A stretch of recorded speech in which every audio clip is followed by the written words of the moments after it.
Según el informe Educación Sexual Sí, pero que sea integral, publicado en septiembre del 2019 por Amnistía Internacional en conjunto con la red Abortando Mitos de la Sexualidad, RAMS, Chile es el país con la mayor tasa de nuevas personas contagiadas por VIH en Latinoamérica. Esto se refleja en un aumento de un 34% de recién diagnosticados en el periodo 2010-2018, que se concentra en población joven y adolescente. Solo en el año 2016, el VIH-Sida en adolescentes de 15 a 19 años se incrementó en un 125%, mientras que en jóvenes de 19 a 24 el alza fue de un 113%. Por otro lado, más de 10.000 niñas y adolescentes menores de 15 años han tenido hijos en la última década. Si bien el embarazo adolescente ha disminuido y la baja se ha producido principalmente entre clases medias y altas, las cifras globales siguen siendo preocupantes. En 2017 nacieron 17.369 bebés de madres adolescentes, 3.801 menos que en 2016. Con relación a la violencia en el pololeo, un estudio indica que más del 50% de los jóvenes de la muestra piensa que los celos son una prueba de amor. Y 3 de cada 10 adolescentes consideró poco grave que la pareja les exija las claves o revise su correo electrónico. Eso según la Fundación Instituto de la Mujer del 2019. En tanto, el sondeo sobre derechos reproductivos realizado en 2014 por el Instituto Nacional de la Juventud revela que la mayoría de jóvenes y adolescentes participantes evalúa la educación sexual recibida en su colegio como regular, el 36%, o derechamente mala o muy mala, el 34%.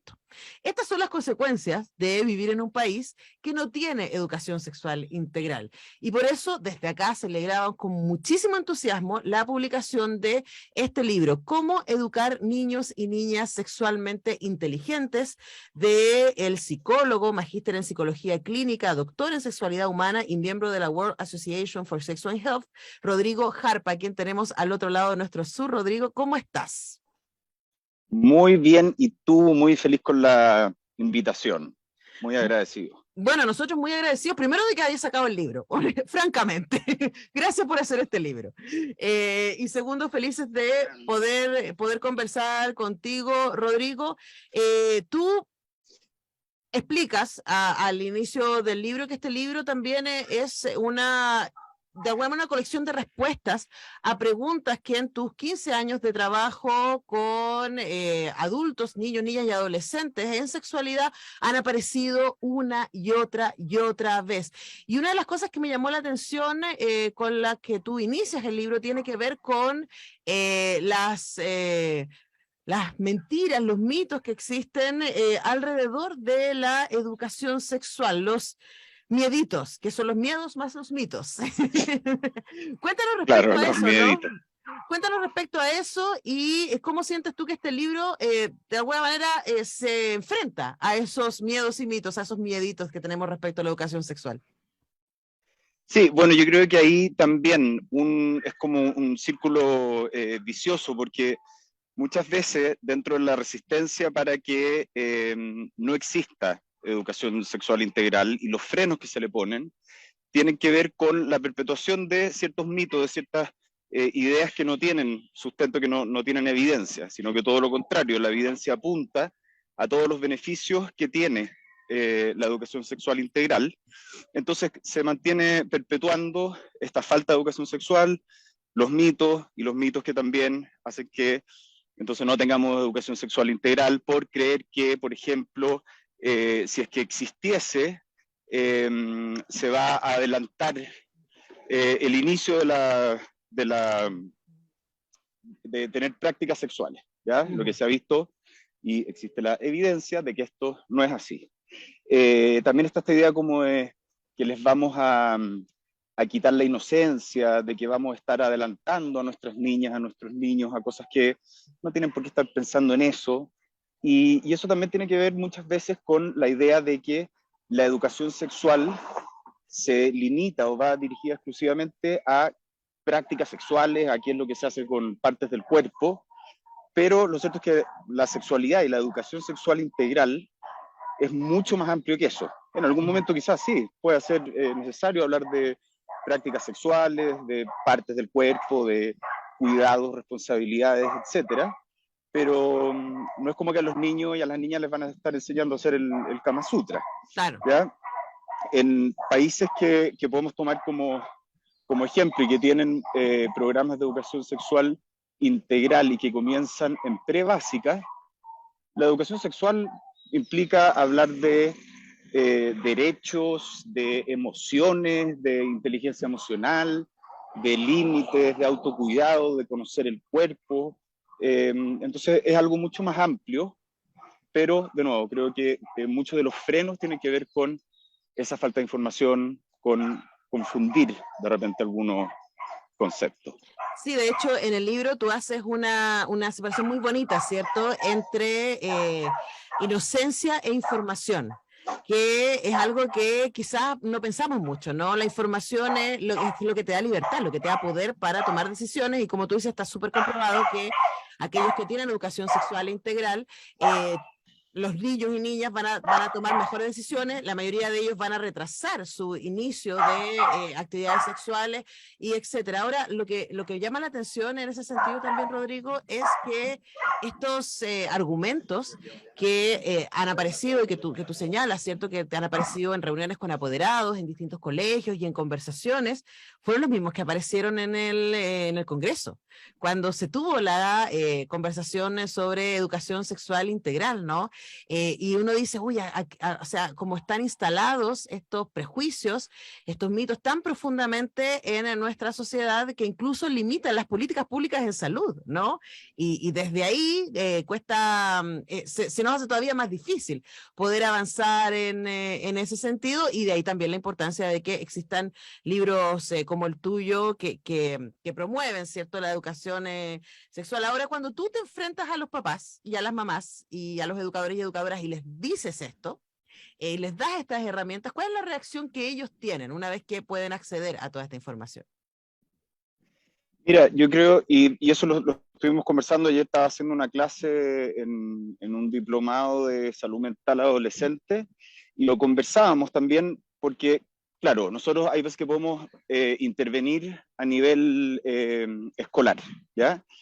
Pero si no hay un trabajo, y yo te diría en la sociedad en su conjunto, entonces que padres, madres, tutores, docentes, estén todos implicados y exista cierta consistencia, se hace muy difícil. Ahora, ahí también es importante intentar comprender qué hay a la base de esos miedos, de esas, entre comillas, resistencias que muchas veces tienen los padres, las madres, y yo las puedo entender.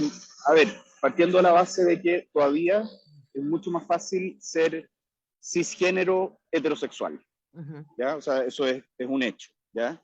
Entonces existe este temor de que, bueno, no me vaya a salir mi hijo o mi hija gay o bisexual o lesbiana, etcétera. Un poco por ese cuidado, ¿ya? Hay otras veces que tiene que ver con, bueno, yo no soy nadie para enjuiciar, pero con cosas que para mí son, no sé, como un poco el qué dirán y qué van a pensar mis amigos. Bueno, no sé, ahí ya creo que es una cosa más, que a mi gusto personal podría ser más criticable, ¿ya? Ujú. Pero entender qué hay a la base de esos miedos y entregar información y que logren entender de nuevo que la educación sexual, a ver, porque existe esta idea también de que la educación sexual es como que les va a meter cosas en la cabeza y Claro. que casi que va a hacer que no sé, si era heterosexual se transforme en homosexual o que cambie su identidad de género. O, ¿ya? Lo cierto es que no hay nada que nosotros podamos hacer o decir, no existe ningún tipo de educación sexual que pueda hacer algo para que cambie la orientación sexual o la identidad de género de una persona. Sí Ujú. podemos hacer y podemos aportar para que se acepte la diversidad, para que podamos integrar y relacionarnos con formas, con realidades distintas, y eso no solo en el beneficio de los otros, sino también mirándolo entre comillas más egoístamente, también en el beneficio personal, pensando en nuestros propios hijos, ¿ya? Ujú. Bueno, ahí también igual yo soy convencido de que lo que aporte a otros nos termina aportando a nosotros también, desde una mirada más integral, más comunitaria quizás. Claro, claro, y de hecho ahí tú trabajas también en el libro esta idea de que un niño, por ejemplo, que desde temprano empieza a tener educación sexual integral y como tú dices, no necesariamente hablar de prácticas sexuales, que eso puede venir mucho más tardíamente, sino reconocer su cuerpo, saber cuáles son los nombres, ¿cierto? Saber qué es lo apropiado, qué puede hacer consigo mismo, qué es lo apropiado que pueden hacer otros, etcétera, les da también herramientas por uno para quererse más y para entender, ¿cierto?, que la normalidad es una cosa muy amplia y por lo tanto que la diversidad es algo que se tiene que abrazar y aceptar y les ayuda para hacerlo con otros y también para sí mismo. Y ahí aparece un concepto que es el que cruza todo tu libro y que cruza tu trabajo, Rodrigo, y que tiene que ver con ser sexualmente inteligente. Expliquemos a qué te refieres con ser sexualmente inteligente. Ya, bueno, eso tiene que ver con un poco el modelo que yo he ido trabajando y cultivando, que apunta a una identidad, a un tipo de persona, a un autoconcepto. Yo soy sexualmente inteligente. Y esa identidad está asociada a conductas de autocuidado, en relación a valores, a la responsabilidad, a la empatía, al respeto. ¿Ya? ¿Y por qué la importancia de hablar de esta identidad, de este soy sexualmente inteligente y no solo de conducta? Porque para generar cambios sociales es mucho más efectivo cuando nosotros generamos identidades que sean socialmente deseables, más que hablar solamente de conducta. Nosotros, si pensamos un poco en las campañas que se han hecho en Chile, generalmente apuntan a conductas, que está muy bien, son conductas muy positivas, necesarias, pero son hazte el examen, usa condón, fijáis, se lleva específicamente a conductas para generar cambios de actitud y para transmitir un mensaje que tenga un impacto a nivel de cambio conductual. Es mucho más efectivo que exista una identidad deseable y que ese tipo de persona haga ese tipo de conductas que yo quiero promover. Y lamentablemente existen muchas figuras de identificación ahora que no tienen conductas que podríamos pensar como muy, muy deseables, ¿ya? Las figuras de identificación ahora son, no sé, Marcianeque.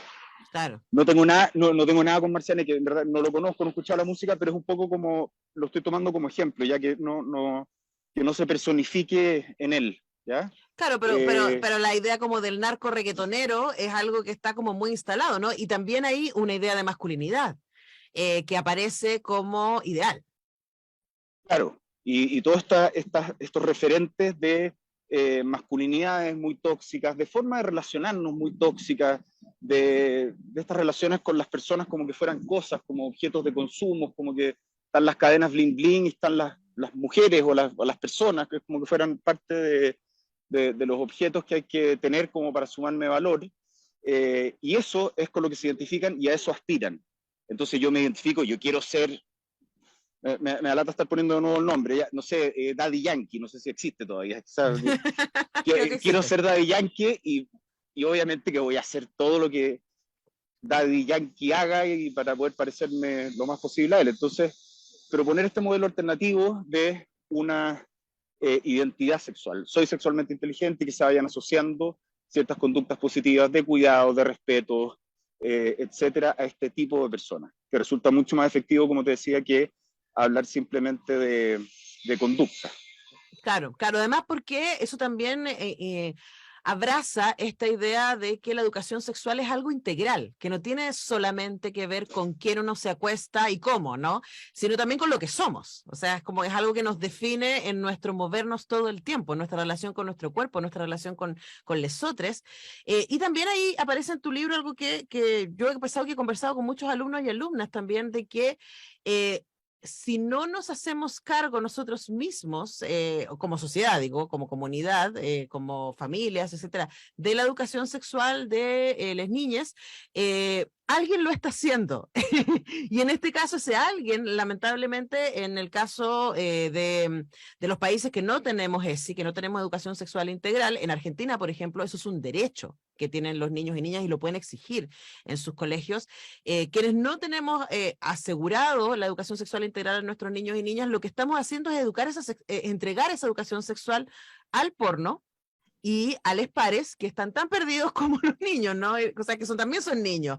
Y aparece, y de hecho tú partes el libro contando una experiencia de ese tipo cuando tenías 10 años, ¿no? Entonces, ¿cuáles son las consecuencias de no hacernos cargo de detenernos, conversar, ¿cierto? Y acercarnos a los niños y niñas que tenemos bajo nuestro cuidado desde este lugar de ser sexualmente inteligente?